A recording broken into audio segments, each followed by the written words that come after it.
All right, there we go. Let's get our Facebook folks in here. Man, I almost forgot them this morning, Carl. I'd have been in trouble. Luckily, I had Scott here watching my back. Yeah, I know. Hello, welcome in, guys. Welcome in. It is Tuesday night, 7:02 Mountain Time, and it is time for an episode of Building the Broncos. I am Nick Kendell, and joined by, as always, on these Tuesday night shows, Carl Dumler out there in Kansas. Carl, how you doing in the Midwest? Well, we're melting again. Oh, God. Last week we had our nice little week of 70s. Now we're back up to 105 today. Oh, God. We're inverse. To this morning, it was like 59 when I woke up, and I was just like basking in it. It was great. No sun. Oh, man, I'll take it for what I missed it in the winter. But, well, sorry to hear that. Hopefully your air conditioner is working fine. And I got to say, people, if you missed it last week, there is video evidence that Carl had the monkey tail shave, male grooming going on there. And we missed it. I got to ask, how quickly did it come off? And was it you that shaved it off, or did your mom come over and get it while you were sleeping? So right after the show, I went over to my parents' house and walked in the door, and my mom started screaming. And my niece came running upstairs. "What's wrong, Nana?" And so then she started screaming as well when she saw it. I was like, I didn't think I looked that bad, but no, it looked great. Yeah, I thought so. But no, I kept it the next day. Okay. And did a few errands around town, got a few looks. Nobody said anything because it's kind of one of those like weird, can you say anything? Oh, they probably were questioning, like, did they actually see that? Like, I must have, no, I missaw for sure. Right. So yeah, but then later that evening, I finally shaved it off because I knew Mom would eventually be coming for it. So I figured I'd better do it before she comes with the razor. Shocking that you got out of the house. Yeah, and then I shaved it again later. Kept it clean for a couple days. So this is about 4 days of growth right here. Okay. Nice. That's about everything from the neck up, about 4 days worth of growth as well. I'm not talking about, actual here. But anyway, some serious stuff to get into today. Unfortunately, Broncos have their first day of, full physical padded practices and 2 reportedly season-ending injury. Maybe it'll just be me, with the new Broncos Let's Ride era, being optimistic, maybe in a deep playoff run. Something happens with Tim Patrick coming back later. But unfortunately, Damari Crockett, backup reserve running back, and of course, starting wide receiver Tim Patrick down with ACL injury. So we'll get into that. But first, to put some sugar on that salt, we want to say hello to the chat here first with everybody coming in. We got Dylan Von Ark saying, "Sup, Broncos country." Make sure you guys hit that like button on the way in and subscribe if you haven't already. James Webb coming in saying, "We cleared house, but kept the same trainers who have been here all the injury-plagued years. Why? They can only do so much, but that should have been addressed." I mean, what is the trainer going to do to prevent Tim Patrick coming down with a non-contact injury? I guess there's like stretching and stuff, but this happens in all sports, but it really does happen in football. So I guess it feels good to blame somebody. Not to take anything away from your comment, but it feels good to assess blame. But there's a bumper sticker out there that I really like. I think Forrest Gump came up with it. Bleep happens, right? So I think this is a bleep happened situation, unfortunately. Well, and it's one of those, every team is going to have a season-ending injury to a starter at some point this year. Yep. There's already been a couple for other teams. And so you hate to see it this early, obviously, and you hate to see it to a player like Tim Patrick that's been such a good guy with the Broncos, worked hard to get where he is, all those kind of things. But yeah, especially ACL tears, like those happen for weird reasons. And some of it's doesn't have anything to do with any kind of trainer and what they do. Like you said, this one, it sounds like he went up, made the catch, took a few steps, and boom, just popped. Like it happens. And it's very, very unfortunate. And the Broncos are just going to have to figure out how are we going to move forward and be able to make up for what we lost with Tim Patrick. Yeah, and if there are some, PT, human physiology, PhD types out there, have some takes on it, then I'd be curious to hear it as well. But just from the overall data and what injuries happen, Broncos have been, it feels like they have a lot because we're from taking a perspective from this close. But when you stand back, Broncos have been pretty much in the middle of the bell curve for injuries most seasons, the last 5 or so years. It's just you can't overcome those injuries when your quarterback is bad. So hopefully now, you have things going wrong around him.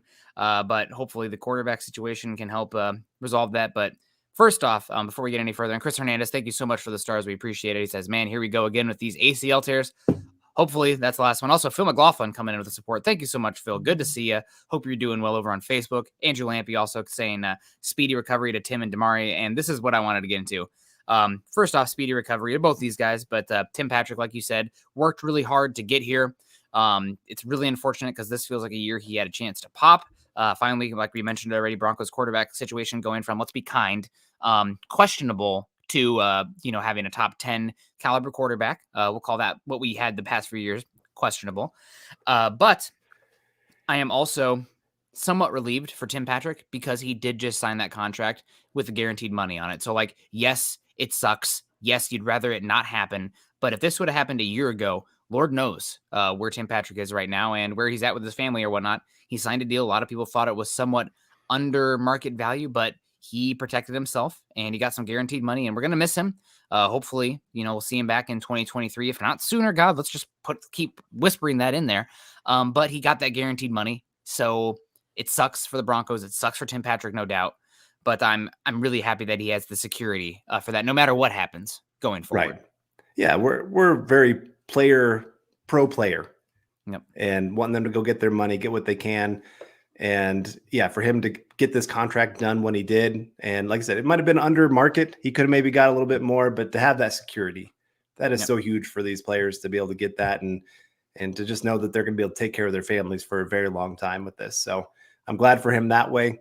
But like I said, for the team itself and just for him in general, because I know he really was excited about this year. It's your first time finally having a great quarterback, one that can actually take advantage and really put you in the front lines of media and talking points and all those kind of things, and you'll lose the season. So hopefully comes back next year. Thankfully, it should be fully recovered by next season. No problem there. But for this year, like I said, we just got to figure out how are the Broncos going to move forward from here. And we got George Fox coming in with an idea of Cole Beasley still available. He could help. Are you a fan of that move? I think that Cole Beasley doesn't really make sense skill set wise as a replacement for Tim Patrick. You have KJ Hamler coming back, who's also not a 1-for-1 Cole Beasley, who's just, the no real separation over the field, no yak ability, chain mover type. But you have those small body guys who really you don't want to be playing up against press, protected in the slot in that way, in a KJ Hamler, maybe even in a Montreal Washington, who continues to make highlight reel plays in camp. Granted, second and third team defense, but still doing enough to be talked about a good bit there. So I wouldn't be that interested in Cole Beasley personally. And I probably would be waiting until I see how these rosters go from 90 to 53 before really bringing in some wide receivers, unless there's somebody out there that they are super interested in bringing in right now. But I don't think Cole Beasley specifically, from a skill set perspective, makes a lot of sense. Yeah, I mean, you got a few other names out there still. Will Fuller is another one, getting up there in age, 32, Injury 33. every year. Yeah, he's very injury prone. But I mean, if you're talking skill set, guy that can win over the top, not quite like he used to be able to, but can still win over the top, kind of fits well with what Russell Wilson likes to do. And really, it's not a matter of you're looking for a number 2 wide receiver. At this point, you're looking for the number 4 wide receiver, because you're just kind of saying, Jerry Jeudy, you're a first round pick. You got to be our number 2 guy. That's what we brought you in here for. KJ Hamler, again, number 3 guy. You're kind of moving those guys up a step and hoping that they can live up to the potential that you hoped when you drafted them. And so, like I said, number 4 guy, maybe Will Fuller can get in there for a few snaps. If you need him for a couple games to really take significant snaps, maybe he can pull that off. OBJ, some people have mentioned him. Don't know when he's going to be able to come back. Obviously had the ACL tear in the Super Bowl. So how quickly, it just depends on how serious it was. I always remember Chris Harris Jr. tore his in the divisional round, and everybody's like, oh my gosh, this means he's probably going to have to miss next year. Nope, he was back for week 1 in 2014. Had maybe, honestly, you could argue 2014 was actually his best year as an individual player. 2015, obviously, the great defense as a whole, but 2014, he was incredible that season. Yep, absolutely. Nathan coming in here saying, bruh, are you serious? Why? With the all exclamation points. Yeah, Nathan, it's a big bummer. But Jay coming in here saying this will give more room for KJ Hamler and Montreal Washington, 2 guys. Maybe also Kendall Hinton has a chance as well now, everybody's favorite backup quarterback.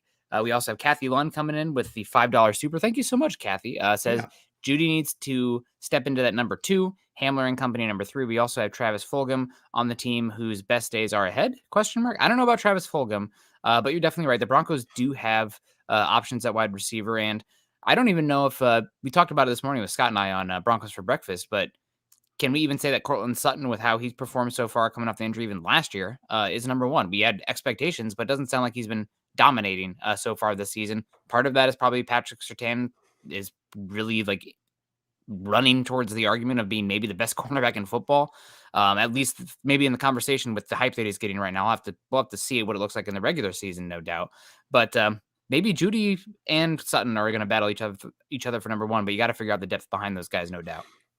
Yeah, that's the hard part here is it because Sutton isn't as good as we thought, or is it because Patrick Surtain really is just that good? I think he is really that good, but I still want to see a little bit more from Sutton before I really feel comfortable with him being that true number 1 for the Broncos and feeling good about this wide receiver unit, especially now with Tim Patrick down. Tim Patrick, you knew what you were getting from him. You're going to get that 900 yards, probably 5-6 touchdowns, and you're going to love what he brings, especially on third down. Mm-hmm. Now that's gone. So now you've kind of lost your most consistent player in that wide receiver room. You got the higher ceiling guys and Sutton, Hamler, and Judy, but can they actually live up to it? They got the lower floor by a long ways compared to Tim Patrick. Yeah. No, absolutely. You're 100% right on that. We also got Phil coming in and say, who makes the 53 now that probably would not have ? Let's ride. Thank you so much, Phil, again with the stars. We appreciate you. What do you think here, Carl? Anybody that stands out? I guess there's a few wide receivers in the back end, but I want to see what it looks like in preseason before getting too much into it. But I don't know. I feel like a lot of these guys are more practice squad type, and I think that maybe that other guy is going to come from a different roster. Yeah, I mean, if we're talking about just our roster right now, I'd say Kendall Hinton probably is the biggest benefactor from this. You can move Jerry Jeudy outside. My guess is Tyree Cleveland. I've heard pretty good things about him at camp, especially as a special teams contributor, which is what he might make the team. Sorry to cut you off, but he might make the team just solely on that. I don't think there's enough credence to that impact. So go ahead. Yeah. So I think Tyree Cleveland was definitely going to make that roster. Like I said, I've heard really good things about special teams for him. But Kendall Hinton, they weren't really needing an outside wide receiver. If you kept Tyree Cleveland, because he's an outside guy for you, you already had 2 inside guys in Jerry Jeudy and KJ Hamler. Well, now you're kind of moving Jerry Jeudy outside. So it gives Kendall Hinton a little bit more of an opportunity to see how he could fit on this roster. And then, of course, he still adds to special teams as well. And I guess if you need a 4th string quarterback or 3rd string, I don't know what you would call him. I guess emergency quarterback. We'll just call him that. Maybe he has to get on the field, but yes, I think he's probably the biggest benefactor at this point. And you hate saying that, like benefiting from somebody else getting hurt. That really sucks to say, but I've liked Kendall Hinton. I think he's had a few decent plays actually in the NFL. I think he belongs on a roster. I just was hoping it wasn't on the Broncos because they were so deep at wide receiver, they didn't need him. Yep. Yeah, absolutely. We also got Deanna Hendry coming in here, and thank you so much for joining us today. Good to see you. Saying, I have confidence they will find someone who will fit great. Go Broncos. Thank you so much, Deanna. Hope you have a great rest of your day. Happy Tuesday to you. And I like the positivity here. I saw a lot of, the sky is falling on Broncos Twitter, and, losing Tim Patrick, there's no way to get around it. It sucks. You'd rather have him, but you hope now that you have the quarterback in place and infrastructure where you find other avenues to create offense and succeed. So we're going to find out, obviously. And guys, you might want to sit down for this one. This isn't going to be the last big injury the Broncos have before the season's over. I mean, that's the nature of football. That's why depth is so important. You see people flash the starting rosters. It's like, well, show me the 2 deeps, show me the 3 deeps, because half those guys are going to have critical roles at some point because you're just going to have attrition and injuries. Right. So, next man up, it sucks. It sucks, but it's also part of the game. And I mean, it's one of the reasons also Tim Patrick got his start. When Cortland Sutton went down, all of a sudden you have Tim Patrick there to take the reins with it. And thank God, Tim Patrick got, and now I see Kathy down here, knock on wood, absolutely Kathy. But it's just, the reality of the game that these guys are playing. And that's why they really need to be advocating for bigger guaranteed contracts. But I digress. Right. Lawrence Rivera coming in saying, well, reevaluating the roster came sooner than I wanted. You guys know how I'm feeling about Tim Patrick. Can we bring in Brandon Marshall? That would be interesting. He was out there at the Russell camp. I saw that. And I think he was more there as a coach kind of helping guys go through Mhm. their, since we got a lot of young guys on this roster, I think that was maybe more of a part of it. But Yep. I don't know. I mean, if he's got a little juice, I guess you bring him in for a workout and just see what you can do with them. I think there's other players, though, that I'd rather see with the Broncos. And I was going to say the nice thing is Russell Wilson did invite out the end of the roster wide receivers to come and work with him the week before he brought out the big time starters. Yeah. So at least he's got a little bit of chemistry with some of those guys, got to put them through the ringer and see what they could bring to the table. And so it's not like he's completely lost with them. It's not like he has never worked with them or thrown them a pass. So there's at least a little chemistry. It's not, obviously, I mean, I'm trying to put as much sugar on, like I said, the salt situation. It's not great, but you're trying to find as much good as you can, because it really does. It sucks to lose somebody like him. Great player, great person, hard worker, was really set up to have a big year this year. And unfortunately, he's gone. But it doesn't mean season's over. Broncos in 2015, I remember Ryan Clady went down in May, and everybody, sky is falling, season's over. What'd they do? They went and won a Super Bowl. You never know. It sucks, but we'll figure it out. And again, maybe, who was it? The running back last year, Cam Akers, tore his ACL and then was back by the playoff time. Miracles happen. Modern medicine happens. So hoping for the best here for Patrick. And Benji Clay coming in with a $5 super. Thank you so much, Benji. We appreciate it. Really, really helpful keeping the lights on in here for all these shows. But thank you for supporting and building the Broncos today. Saying Patrick would have been amazing in the red zone and crucial to keep the other guys fresh, especially Hamler. Hopefully he holds up.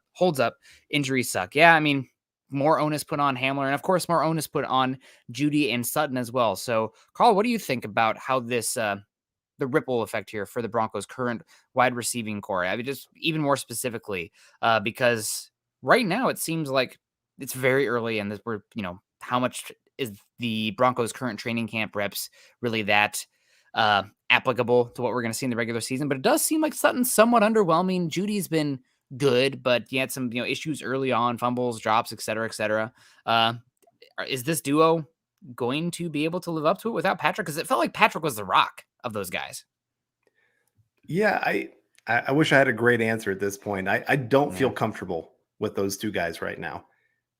Sutton last year, like I said, he was coming back from an injury, but he also had the least separation when targeted of any of the wide receivers. So you see that he has a little bit slower step. Hopefully he's gotten that back this year. And maybe it is just Patrick Surtain is just that good that it doesn't matter who you lined up next to him. He's going to dominate in that matchup. It's been nice last couple practices. I've heard that Sutton has gotten a couple decent plays, and there was a couple opportunities where he even won deep and he just unfortunately dropped it. But Jeudy, I guess, is the one. I don't know. He started out slow at practice, but it sounds like the last few have been actually a little bit better. He's been spending a little extra time working on with the jugs machine, making sure that he's catching everything. And so I feel probably better about Jeudy than I do Sutton, if I'm being honest right now. That's crazy. We would not have said that a bit ago. Gary Leeds Palmer. Hey, Carl and Nick and Scott. So sad about Tim, but injuries happen. We still have a better core of wide receivers than most in the league. Hopefully so. And speaking about better core coming in here, we're going to add one to this team real quickly here, bringing in the guy on the site. Sorry, Carl. I know that we liked our FaceTimes on here. We're going to get a little smaller for 1 second. Luke Patterson joining us. Boom. There he is. Luke, how you doing? Obviously the man on the scene for Mile High Huddle, and unfortunate witnessing a down day for Broncos country as the pads come on and things get physical. Yeah, what's up, man? What's up, Broncos country? Building the Broncos Tuesday night. Yeah, it's tough, man. Tough day.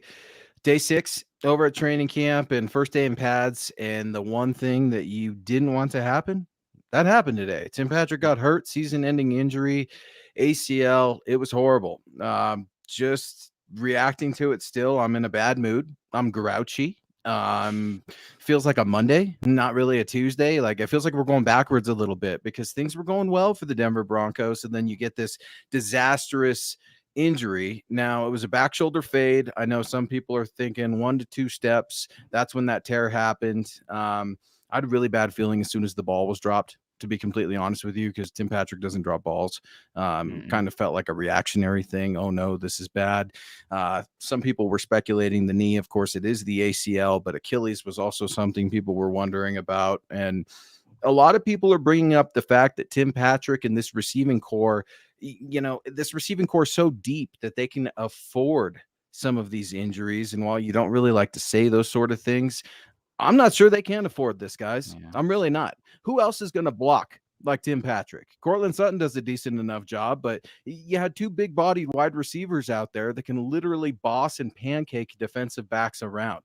What's that do to your running game? You've got a whole new set of personnel. Tyree Cleveland, big guy. Does he want to block? I'm not sure. He got a chance at special teams a little bit last year, but nothing special. Seth Williams, another big guy. Can you block? I mean, these little things are what got Tim Patrick on the field. I think sometimes they're overlooked, specifically special teams, but next receiver up, baby. It's time to get to work. Yeah, really unfortunate this obviously happened, but I guess the general feeling around Broncos country, could you pick up on any of that as you were there? Yeah. I mean, obviously things It rough, was bizarre. It was bizarre, fellas. It's unlike anything I ever experienced, really. And I'm not trying to be too dramatic, but this is a dramatic thing. All right. Russell Wilson is here, and arguably, some would say his number one receiver went down. Now, we could debate it whether or not that's Cortland Sutton. Will it be Jerry Jeudy? I don't think so, at least not right now. It could be in the wake of this news and stuff like that. But, guys, things were moving. It was a good practice. To understand Nathaniel Hackett's offense, his timing, all these sorts of things are new. They're new for the fan base. It's new for the media. But fellas, music stopped, practice stopped, the whole field cleared and just went to 81. And I felt sick. I honestly felt sick. I'm getting goosebumps even talking about it right now. People were just, you could tell it was bad. This wasn't going to be one of those things where it was just a rolled ankle, see you in a couple weeks. I wasn't down close enough to the field. I don't know if you could hear anything, but when the practice stops, that's how you know.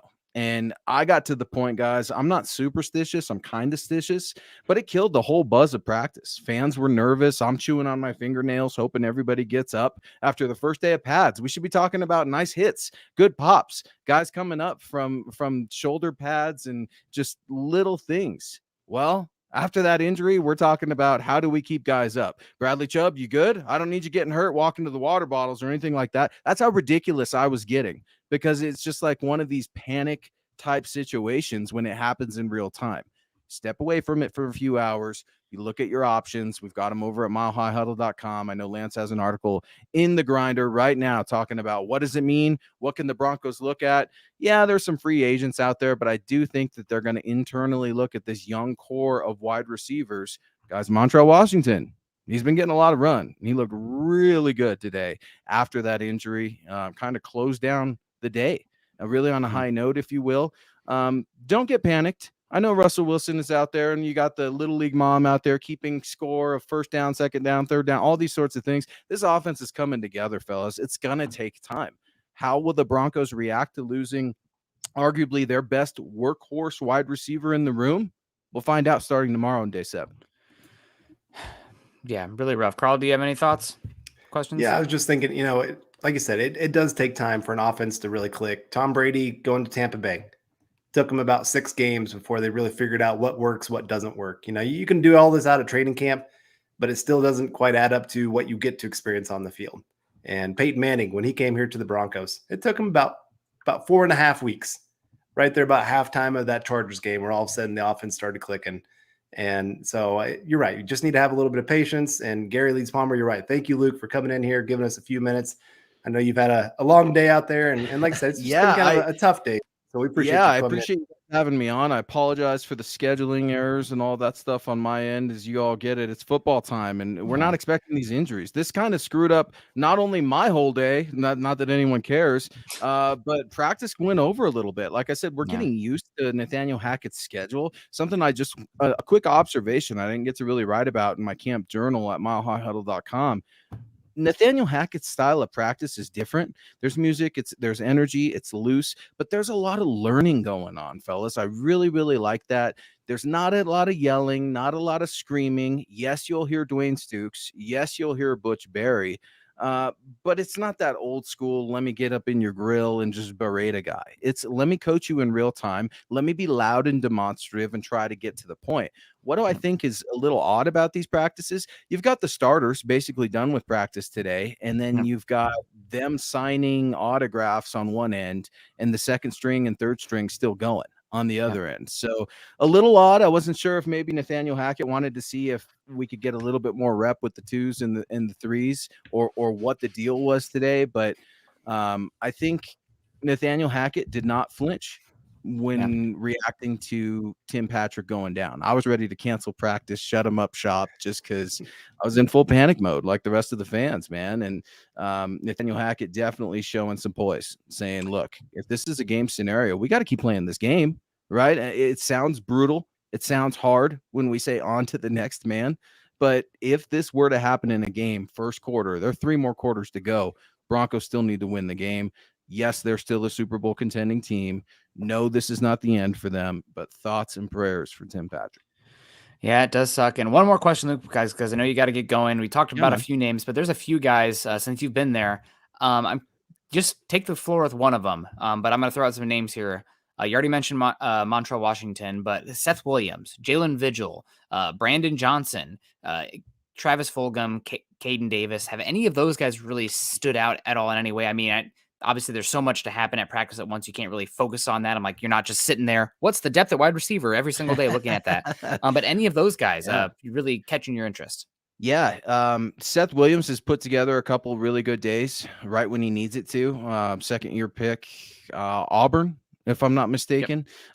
He's a physical receiver. He can play well. I expect his pressure and his intensity to increase starting tomorrow. Zach Kazan is going to have that room fired up tomorrow. We already know he's a leader of men in his position, but you mentioned another name I wanted to get to, and forgive me for looking him up, Caden Davis. I think he's number 13, and I've got him all over my notebook right now.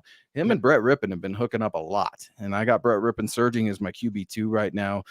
This young, short, unsuspecting wide receiver seems to be catching everything that's thrown at him. You really, really like that. Travis Fulgham, if I'm not mistaken, came over from Philly.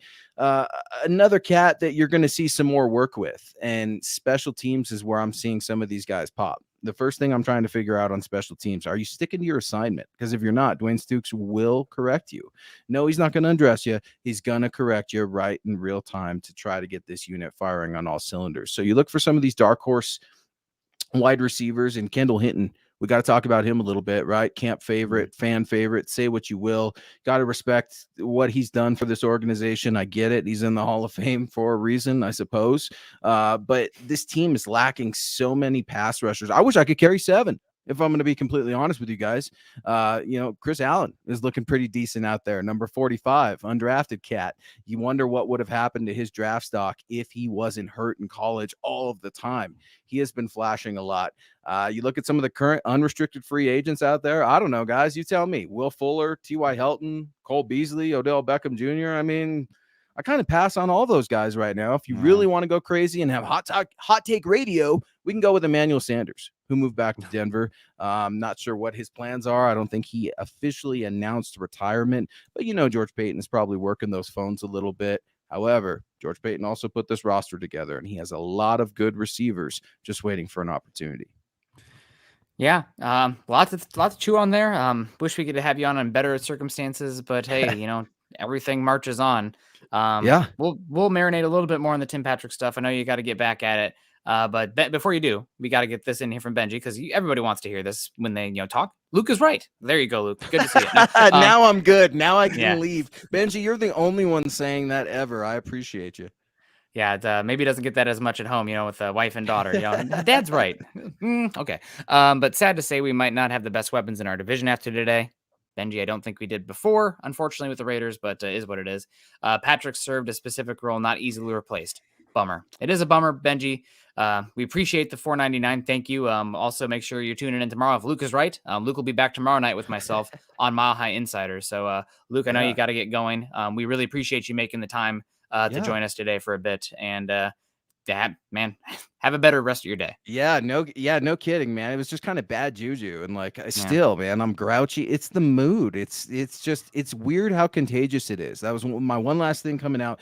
Nathaniel Hackett, energy. We get it. But the bad energy, man, that stuff is just as contagious as that good energy. So Broncos country, be good. I know some trolls out there, some different fan bases are chirping you. Be better than that. And stay locked on. Building the Broncos every Tuesday night, 6 p.m. Mountain. My guys, Carl and Nick. Absolutely, Luke. We'll have a better one, and we'll catch you tomorrow. All right, be good, fellas. Peace. See you, man. All right, Andrew Baker coming in. Thank you so much for the support, Andrew. As always, man, big supporter of the show, man. Really do appreciate it. He says the best thing for Russ was unlimited weapons, but hey, prayers for Tim Patrick, and we're going to be fine. Broncos are going to be okay. Losing Tim Patrick sucks, but you have to deal with adversity in the NFL. So, the opponents aren't going to feel bad for the Broncos. The schedule makers aren't going to feel bad for the Broncos. You're going to have to deal with it, and everybody's going to deal with injuries to some extent. But really, my heart breaks for Tim Patrick himself. But thank you so much, Andrew. We appreciate you. One thing that we haven't even talked about on here yet that I've just been chomping at. We got about 15, 20 more minutes before we got to get going because Boss Man said, hours a little bit too long for these shows. But why does it have to be a wide receiver? That is the big difference maker here for how the Broncos offense is going forward. If you guys have tuned in and heard me talk at all about this Broncos offense, the Packers offense under Nathaniel Hackett, AJ Dillon and Aaron Jones had a huge heaping of targets in that offense. I say there's, the Tim Patrick targets don't have to go specifically to Kendall Hinton or whoever. The targets can also go to Gordon and Williams. And also, finally, I'm on a tirade now, but we talked about all offseason. Albert Okwuegbunam. Is he a tight end or is he a big wide receiver in the Alan Lazard mold? Same when they drafted Greg Dulcich. He's listed as a tight end, but I could imagine him being lined up in the slot like a wide receiver because the slot position in the NFL is changing. Those guys are becoming bigger and bigger bodied, so that way you can run better out of 11 personnel and run the same things where the defense doesn't know what to do. If you're playing Cole Beasley out there, it's a pass. You don't want to tip your hand like that. So I don't think it just has to be the wide receivers. You'd rather have Tim Patrick, duh. But I think the opportunity for where the targets are going and the way the offense is going to be built, I see more on the plates in the pass game for Gordon and Williams, as well as those hybrid tight ends in Okwuegbunam and Dulcich. Yeah, you think about Russell Wilson's best work with a tight end was with pretty much a glorified wide receiver in Jimmy Graham. Like he tried to get himself actually qualified as a wide receiver because he was on the franchise tag, and that would have got him a lot more money if he was viewed as a wide receiver. And so you're right. You got a couple tight ends right now that are probably better slot tight ends. You could call them slot wide receivers. What are you slot wide receivers? Whatever you want to call them. They're going to have that kind of role for you. Yeah. And so like I was telling somebody earlier today, I think Tim Patrick, I mean, you're going to miss him between the 20s, but you can still get a lot of movement. I mean, Jerry Jeudy's good between the 20s. Yeah. KJ Hamler, you can get him a quick pass and he can take it pretty far. Cortland Sutton, he can do all of his kind of stuff that he can bring to the field, but it's really that red zone where you're missing a 6'4" wide receiver that can go up there and jump. And Russell Wilson loves those throws. Like those are some of his best, I think, when you're talking about the shorter throws, are those ones where he just kind of puts it up to a corner and says, go get it. The Cortland Sutton touchdown that he had against Patrick Surtain, was it yesterday? I think it was. That's the kind of throw it was. It's just throw it to a pylon, let your guy go up there and get it. Jerry Jeudy's not really that kind of guy. KJ Hamler is very much not that guy. But Albert Okwuegbunam, oh yeah. Greg Dulcich, he could do some of that. He's not as good as Albert Okwuegbunam, but again, you can get those kind of guys on the field. And then you said the running backs. You still got a lot of different options that you can still work on this field to come up with something. And I was thinking about this earlier of just the Packers last year. Like you had Devontae Adams, you had the two running backs, and then the rest of the weapons weren't really a whole lot of big name guys. Like they schemed people open. Now it was usually Devontae Adams who they were trying to scheme open, but they still had some other wide receivers that they were trying to work within that system and make it work. They did, obviously, because their quarterback won an MVP. That's why you bring in a great quarterback, because they raise the level of everybody else around him. You know, you hope that Jerry Jeudy becomes a greater receiver because he has a great quarterback throwing to him. And so I think, like I said, that's the big thing. You still got to remember, it all still flows through Russell Wilson. You're still going to miss Tim Patrick. It's going to hurt. But to me, there's two players on this team that cannot go down with injury. Yeah. If they go down, I'm pretty much saying, okay, yes, this season's going to be tough. Patrick Surtain, Russell Wilson. That's right. You keep those two guys healthy, you've got yourself a pretty good chance. You can mix and match at a lot of other positions, But if you got those two guys, you're feeling pretty darn good. Yeah, absolutely. And we got Isaiah coming in here saying Terrell Owens can still play. Laugh. Okay, obviously laugh emoji there. Let's ride. And also says, can we get OBJ? I love the addition of Lewis Hamilton to our ownership. Denver Broncos for life. And Carl, I don't speak Spanish, so I don't even want to butcher it. Haciendo Los Broncos? Haciendo Los Broncos. I took French like an idiot in high school and middle school. Like, God, one of my biggest mistakes. Who takes French? But I digress. Thank you so much. Terrell Owens, no. Maybe Odell Beckham Jr., but I still think this is a situation where you should see what you have in-house right now. And then when it comes to the 90 to 53, maybe somebody's released, or maybe you can you're maybe going to release that guy. Oh, we would release him. But if you give us a 7th, we can guarantee you get him on this contract. It's that kind of thing where I think closer to camp, you might see that. But I can't imagine them doing that until we are much closer to the kickoff of regular season. Yeah, and I did want to get to, I know some people have been saying, hey, you haven't talked much about Crockett. He was going to struggle to make the roster. And so obviously Tim Patrick's the bigger news in this moment. But you're right, Crockett, I feel bad for him because he was fighting for that roster spot. But it also kind of means, hey, you get to come back next year and try again.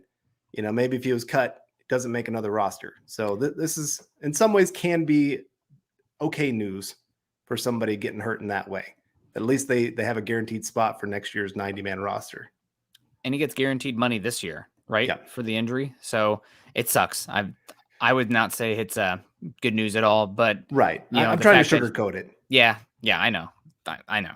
But it does suck for Crockett. It's really unfortunate for him as well. But as you said, Crockett was somebody who was not likely to make the team. And this might spell the end of his NFL career, especially because he plays the running back position. And he was already, kind of a borderline player. So that sucks. No doubt about it. But for the Broncos' impact this season and going forward, the Tim Patrick stuff is a much bigger news. So obviously Crockett as well opened it with it. But most of the conversation has focused around Tim Patrick. For sure. Now I was going to ask you, because you and I talked about this a little bit before the show, when we're talking about now we've lost a player on the offense. And from what I understand, defense has been winning a lot of camp so far, which should be expected. Honestly, I'd be a little bit scared if the offense was already winning against the defense, knowing that they don't have the chemistry that they need and they're already beating these guys. It'd make me feel very, very leery about this defense. But I guess, does it make you nervous at all, knowing that this offense is really struggling right now through the first week of practice? I think it does make me worry a little bit, and it's more so because how much the wide receivers, when they had Tim Patrick, were not really standing out. There was no really go-to guy that was beating everybody. And obviously you have Patrick Surtain there winning his matchups. That's great. But you have other wide receivers as well. And all I'm hearing is how much Damari Mathis and Michael Ojemudia and Darby and Surtain are all killing it. And it's always the double-edged sword there when it comes to practice, because that means the wide receivers aren't killing it. And now you're taking away one of your best guys. It's a little bit concerning. And we all kind of had this, not everybody, but we all kind of had this thought that, insert or sprinkle franchise quarterback and boom, blossoming top 10, top 5 receiver core, because these guys, it was always just the quarterback holding them back. Obviously, the quarterback was holding them back, but maybe our expectations about how much better they would be going from what they've had the last few years to Russell Wilson this year to now losing Tim Patrick. And you already have questions on the offensive line. I mean, there's factors here where maybe the offense is not going to be that top 10 caliber that we had been really hoping for and starting to believe in. And it's, again, probably overreaction Tuesday over here on my end. I'll be the first to tell you that. But I feel less easy about the offense right now than I did before camp started. Yeah, I think it's one of those. I think about how teams played the Broncos the last few years, obviously, with loading the box saying, we dare you to throw. Well, of course, guys are going to be running open when you got 8 guys in the box trying to stop the run and just, like I said, daring you, throw it over the top, do something. And the Broncos, I think, have been bottom 3 in deep passes over the last few years here, especially last year. I know that for sure. But yeah. So now that teams are starting to, or at least the Broncos secondary is staying back, closing up some of those gaps that were there before. Like I said, those guys not getting open, not having those kind of opportunities. What does that mean for this offense? Now, if the run game can kick off and do well and make teams have to come up again, then I'm going to feel a lot better. But also hearing that the offensive line is struggling, that they're not working great as a unit right now. There's a lot of confusion on what's going on. DJ Jones and Draymond Jones both living in the backfield. Bradley Chubb dominating. I've even heard of like Bonito's been dominating as well. Really, a few of the other edge players not doing too bad. He just talked about Luke just talked about Chris, the one from Alabama. Why am I spacing on his name? Chris now? Allen. Yeah, Chris Allen. That he's having a really good camp since he's come back here the last couple of days. And I've heard he looks like a man amongst boys. Like, those Alabama guys, they're always bigger than everybody else. I don't know what it is about them. They always have that look. But so again, that makes me a little bit nervous that the offensive line, it seems like every unit is getting dominated right now. And it's in both pass protection and run protection. And so that's kind of the unit that we've talked about before, that they're kind of make or break this year. If the offensive line can be average, you feel really good about where this team can go. If they are bottom 10, this team could really stall out before they ever get a chance to get going. Yeah, it's unfortunate. No doubt about that. And Scott's out. We're here. Why are these Alabama guys different? It's because they're recruiting, the 14-year-olds who are already, doing crazy weightlifting stuff. And, they're just the different breed of guys they can get there in Alabama. So I guess good for them. Nothing like my Iowa guys typically get, but that's okay. Dom coming in saying, good evening, Nick, Carl, and Scott in Broncos country. Well, this sucks about Tim. He was the most consistent wide receiver that we had for the past couple of years, no doubt. And I think, you mentioned already the red zone, third downs. The Broncos are going to be probably more volatile, and that's been my key word of the offseason. It's going to be probably a pretty volatile team this year early on, especially the expectations. And losing your most consistent pass catcher, probably going to hurt them, no doubt. So where does it shift to? Again, I think a lot of people, wide receiver.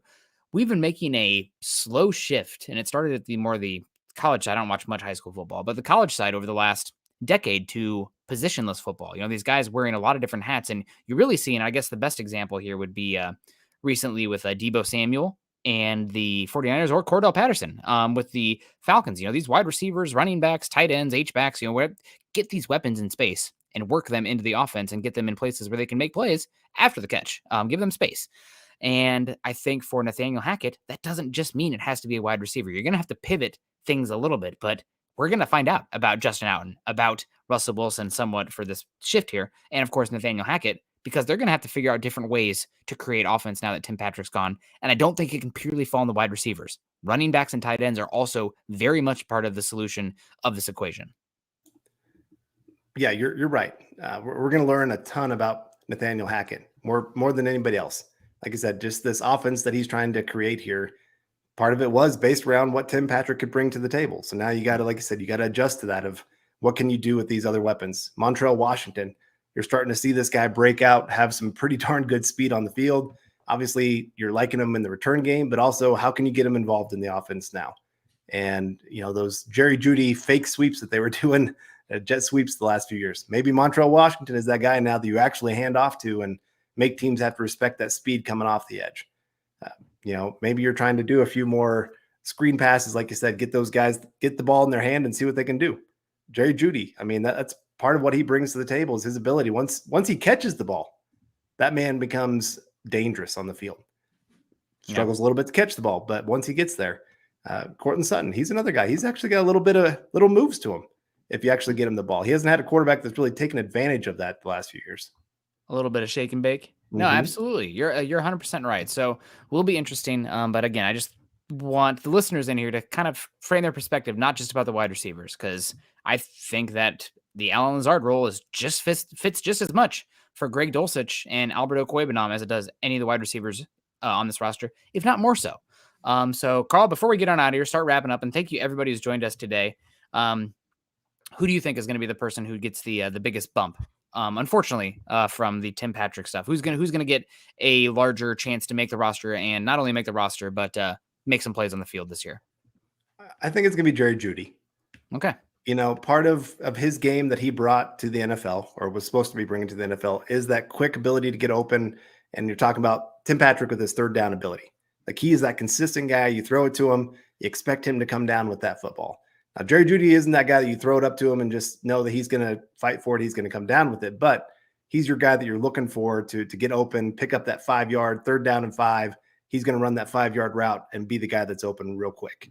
I think he's going to be the big benefactor here. And then also maybe he does get a little more work in the red zone, where maybe before you were kind of thinking, okay, with his small size, Russell Wilson doesn't like to throw over the middle every time. Maybe he's the guy that you're taking off the field to make sure you have Tim Patrick, Albert Okwuegbunam, Cortland Sutton on the field. But you got all these big guys. Well, now you're trying to maybe figure out what can you do with Jerry Jeudy to get him open in those kind of moments. I told some people earlier this year that Jerry Jeudy's never going to be a big touchdown guy.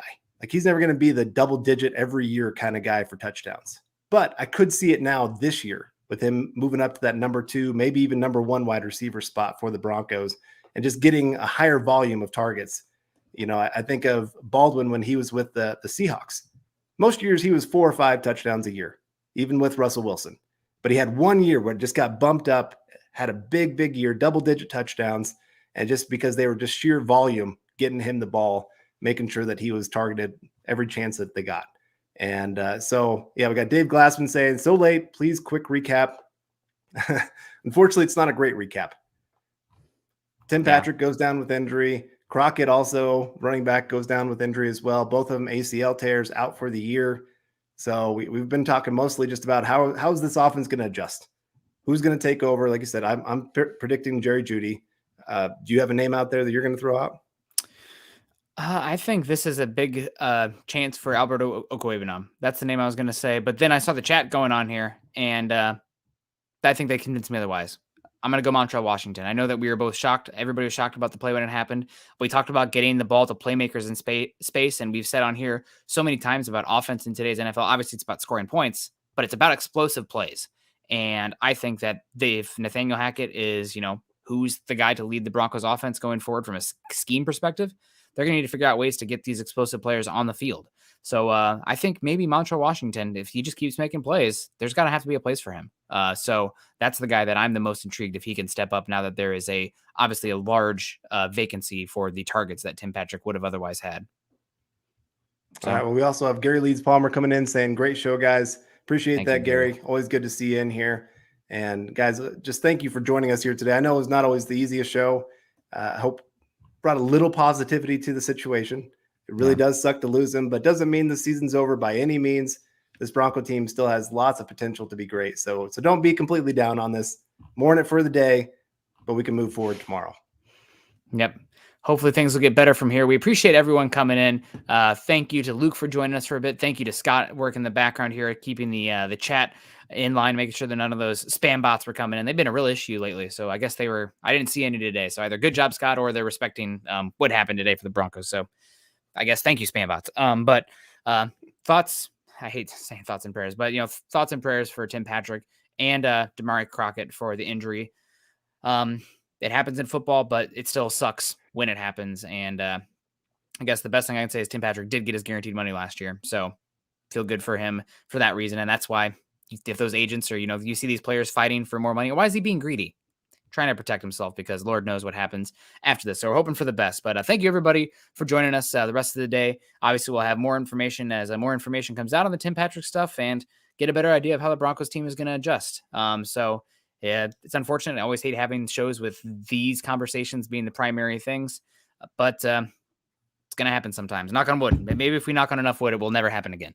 But thank you guys so much for joining us. Make sure you're following Carl and I on Twitter. Carl's at Carl Dumler MHH. I'm at Nick Kendell MHH. Also, make sure you're following us at BTB Football Pod and also at Mile High Huddle. If you haven't done so yet, make sure you go join us on Facebook, facebook.com/Mile High Huddle Pod and facebook.com/Mile High Huddle. And of course, if you're joining us on YouTube today, please like, subscribe, and share over on YouTube. Also, make sure you hit that bell notification or the bell up there.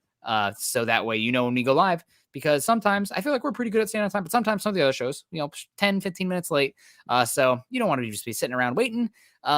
Hit that bell notification. That way, when we go live and you can join us right when the good stuff's getting on. So thank you guys for joining us. Carl, what's the rest of your night looking like?